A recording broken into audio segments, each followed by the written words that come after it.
Welcome to the Unicorn Network on the Big Scope.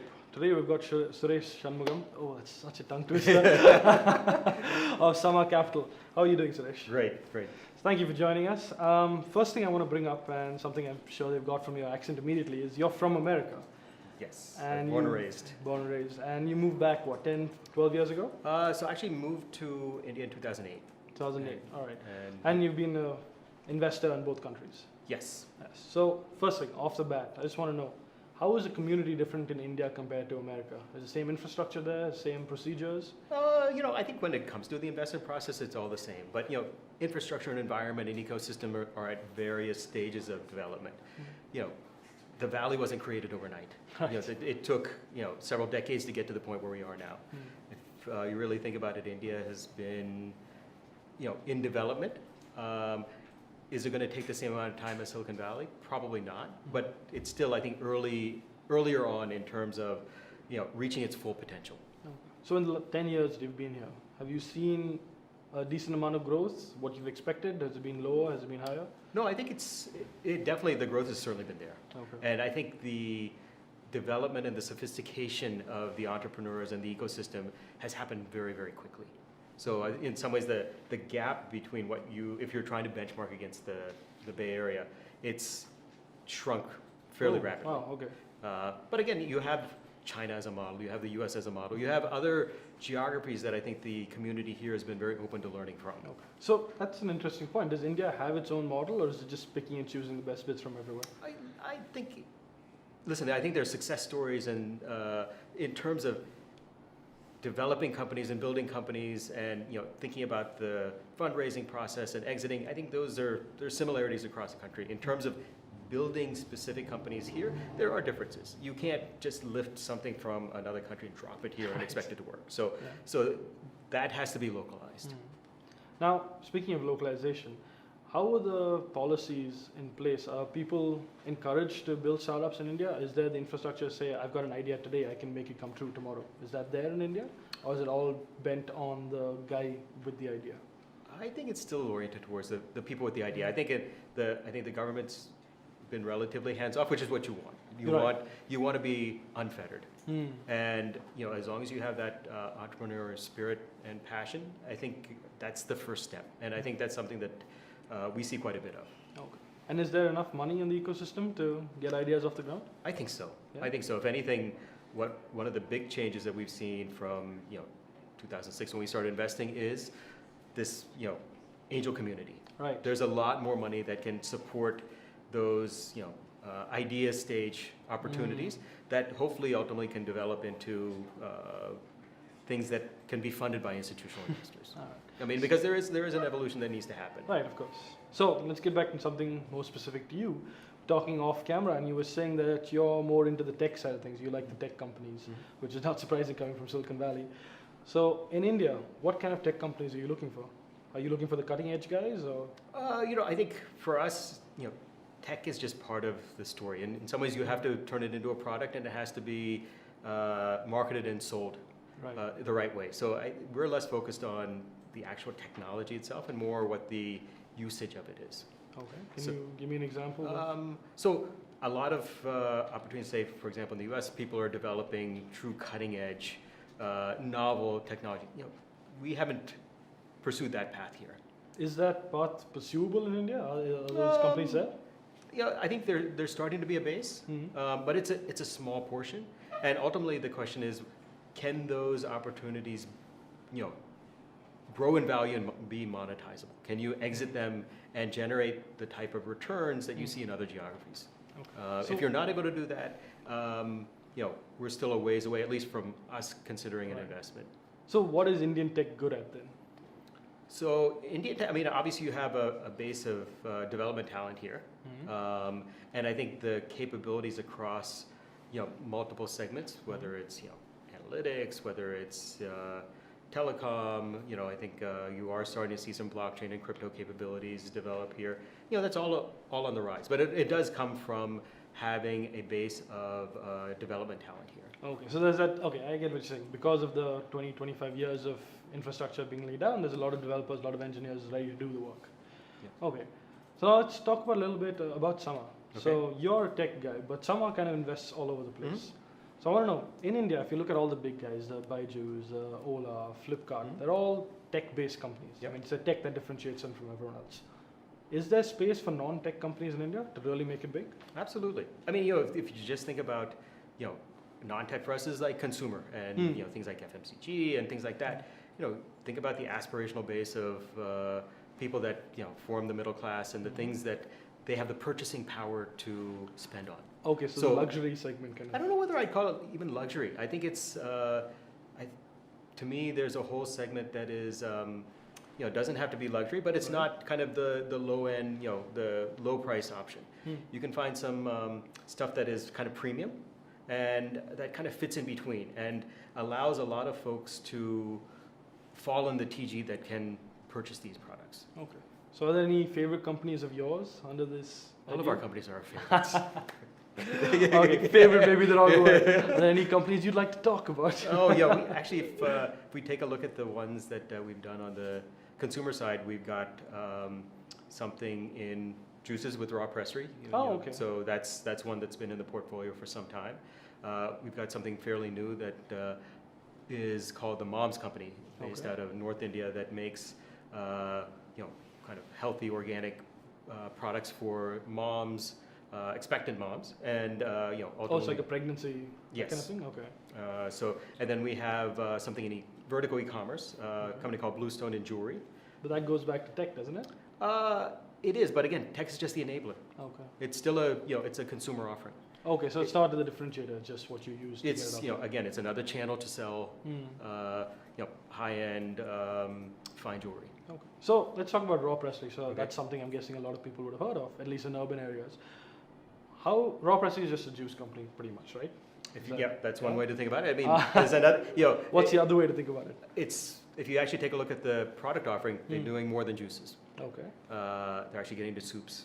They're getting into almond milks or nut milks more broadly. So it's a juices where they started, and from there you can expand the categories you get into, because you actually build the brand, you build the trust, you build, I think, a belief in product quality, and that allows you to be more than just a juice company. Okay, so to be clear, this is all retail. It's all going into stores? It's primarily going to stores, but you also have, B2B opportunities. Like on certain airlines, you can find raw pressery juices. So there are other avenues that they're pursuing as well. Okay, so B2B is a more direct way of getting your product out there. But in a retail shop, how would a raw pressery compete with Tropicana or Real? Again, I think, listen, if you take it that a juice is a juice is a juice, then it becomes very difficult just to differentiate on that. But I think the idea that there's no sugar added, it's nothing. I guess as their tagline goes, all good, no bad. There's nothing added. There's no sugar. There's no water. It's nothing but in the case of a fruit juice, nothing but fruit. Right. And it's got a very clear and transparent label saying what's in there and what's not. And I think there is a I think a lifestyle element that has been built around the product that I think people resonate with also. Okay, so you're going for the customers that want to differentiate themselves from the people.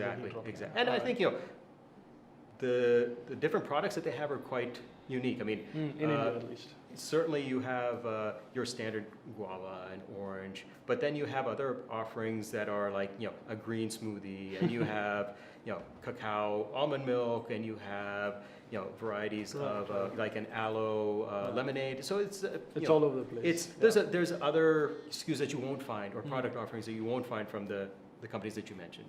Okay. So there's a question from a viewer actually on, I think, Facebook or Twitter, I'm not sure. But they want to know about the biggest deal in India for some time, the Flipkart Walmart deal. So Isn't that old news already? Yeah. It's a month old. But it's been rumored for so much longer than that. So, I mean, it's not done yet. It's going to take another few months. But how do you see that changing the environment? Is this a good thing for Amazon? Is it a bad thing for Amazon? Is Walmart finally going to make a good acquisition outside America? Time will tell. Oh. Time will tell. I mean, I think Flipkart ends up being an even more well-funded competitor than before. They were already a well-funded competitor after SoftBank and Tencent and Microsoft and all these guys came in. So and got out real fast now. so now you have an even better funded company, and I think one that is, will make this clearly a two-horse race. Okay. But I think Paytm Mall is also in there as well. Getting So you really, you have three competitors that, Paytm Mall I consider a little different in how they're approaching it. So if you consider the straight horizontal e-commerce in the traditional sense, it really is two companies that are going to continue to fight it out. So how do you see this working out for the Indian customer? Do you see anything changes? Are the prices going to go down? How is this? I think the ability to subsidize purchases remains, pretty high. But again, I think part of this is changing behavior, and I think that is happening in a fairly meaningful way. Okay. And do you think that, we've been talking about as Indians as, oh, this is such a great deal for India. Look, our company's being bought out. But the fact of the matter is, a lot of the money is going out of India. It's going to Japan, it's going to America, it's going to China. So is this really a good deal for India? Or is Absolutely. Think about how many employees that have had their lives changed by their ESOPs. Well, that's a good deal for certain Indians. But is it a good deal for India, the country?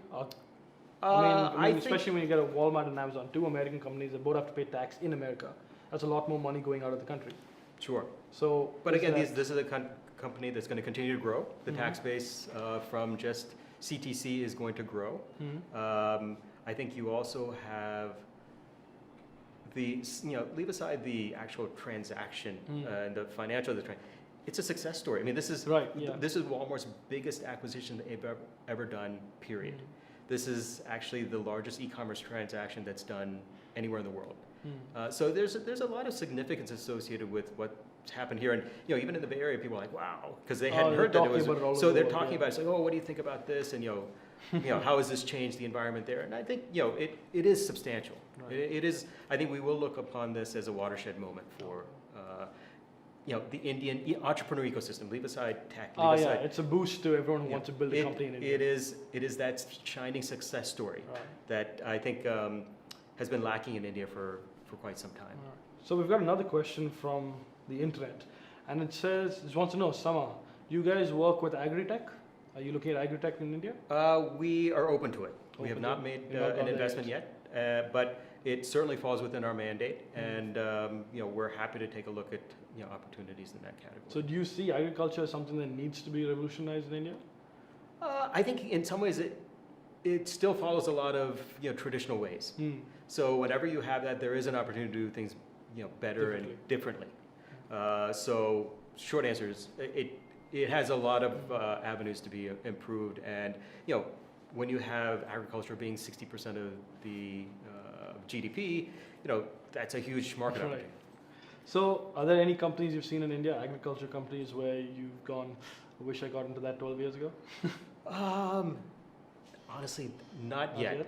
But again, these are companies that will take time to develop and grow and become success stories. Right. So I think, I would almost say it as the best is yet to come.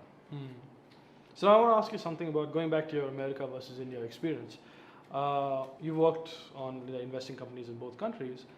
Now, in America, there seems to be a pretty standard procedure. People know what to do when they walk into a meeting. Whereas in India, there are, you never know what happens exactly in every individual meeting, but there are rumors that people tend to walk in not knowing what the VC looks for in a meeting. They walk in saying, I've got a great idea. Why wouldn't they think so?